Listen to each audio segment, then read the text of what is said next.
We have the Flins and finally Yelan banners with their 4 stars revealed, as well as the weapon banners. Oh, interesting. So let's do a quick review of these. I've already talked about the 5 stars, so I won't talk about them too much.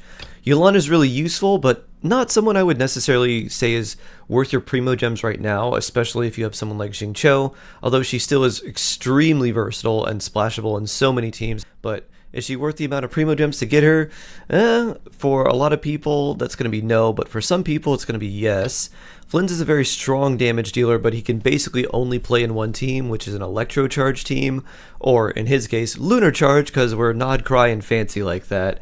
So let's take a look at the 4 stars that are on these banners and talk about how good they are, how useful they are, and how much they synergize with the 5 stars.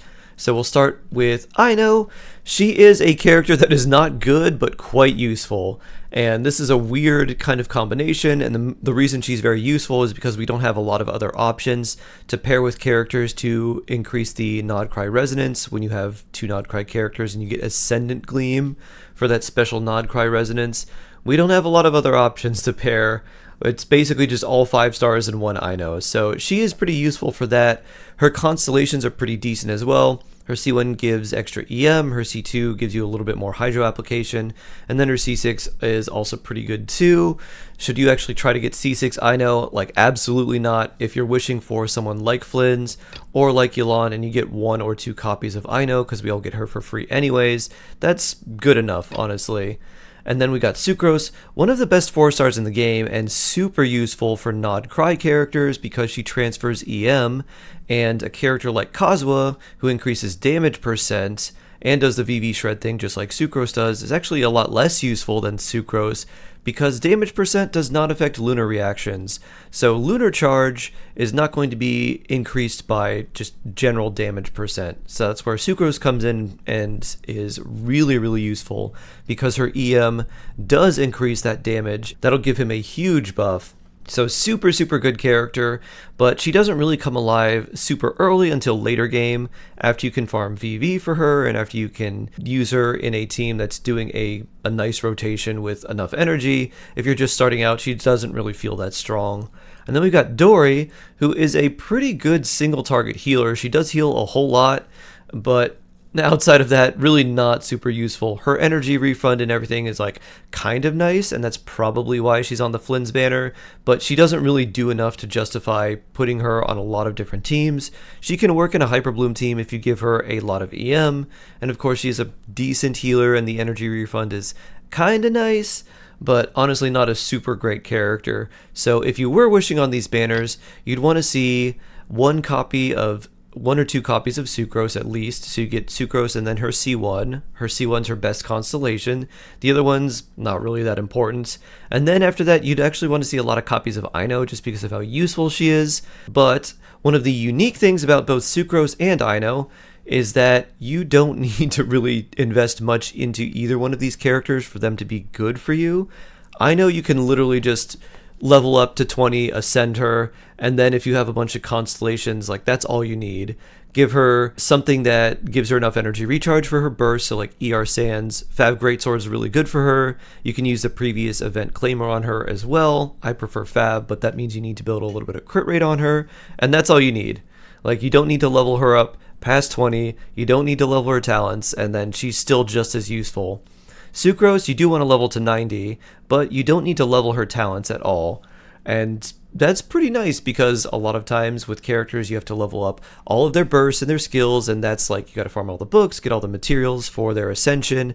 But with these two, you can just kind of give them a decent weapon, decent artifact, and level them without thinking about their talents, and then you're pretty good there. So that removes another layer of upgrades that you have to think about, like, oh, I've got to do this on this day and go for this book. So it's nice to remove that entirely. And then for Dori, if you get a bunch of copies of her, it's like, it's okay. It's not really that great. Now let's move on to the weapons. So between the weapons, the unique thing about the 5-star weapons is that they're very good for both Flins and Yelan. Account-wide, if you, let's say, get these weapons and want to put them on other characters, they're mostly not that good for their passives. They're mostly just stat sticks. The other thing too is that these weapons don't solve all of the problems for a character. The nice thing about this weapon for Flins is it does give him energy, which he does need for his playstyle to do his little mini bursts, so that's really, really useful. The problem with Aqua Simulacra for Yelan, though, is it doesn't give her the energy that she needs, and she needs a high amount of energy recharge, like 200+% with Favonius, which is one of her best weapons. So you can give her the Fav Warbow, which everyone gets for free, and that helps her energy needs a lot. Whereas if you have Aqua Simulacra, that either kind of puts you in a situation where you want to pull for her C1 to get her extra skill charge, or to run an energy recharge sands on her, which can be good, but it's one of those things where it kind of makes more problems for you to solve rather than solving the problems that you actually want to solve on her. So I don't know if I'd recommend these as well, and especially because if you did want to invest more into someone like Flins, it's better to go for his C1 than to go for his signature weapon, because he has a really, really good C1, and you could just use a craftable weapon from Nod Cry, which is also really, really good for him. So it kind of comes down to, if you are wishing for the weapons, how good these 4 stars are. Right away, we've got a couple Fav weapons. We got Fav Codex, Fav Lance, and Fav Greatsword. So Fav Lance, always super, super useful on just about any spear character. The Fav Codex, also really good. And then Fav Greatsword is actually a really nice claymore for Aino, and even for Dori as well. So these are actually pretty good. If you did get a lot of Fav Greatswords, you could refine them and give them to Aino and Dori, which would make them a lot more useful. Lion Drawer is not very good. Sacrificial is like kind of okay. It's not the greatest for Yelan because it has high base attack and low energy recharge, but being able to use your skill twice is pretty nice. Although with Yelan, you're not really going to be able to take that much advantage of the passive because the cooldown on the Sacrificial Bow's ability is kind of long, so it's not going to line up with her cooldown very much. Overall, these banners are, they're not too bad. If you were planning to wish for Flins, this is actually a pretty good banner because 2 of the 4 stars are really useful for him. If this last character was Fischl or something, it would be a lot better, but these 2 are 2 of the characters he really, really wants to use, so that's actually pretty solid. If you're wishing for Yelan, these characters don't really help her that much because she's kind of the character that's the versatile one, and these characters don't synergize the best with her. They're just kind of okay.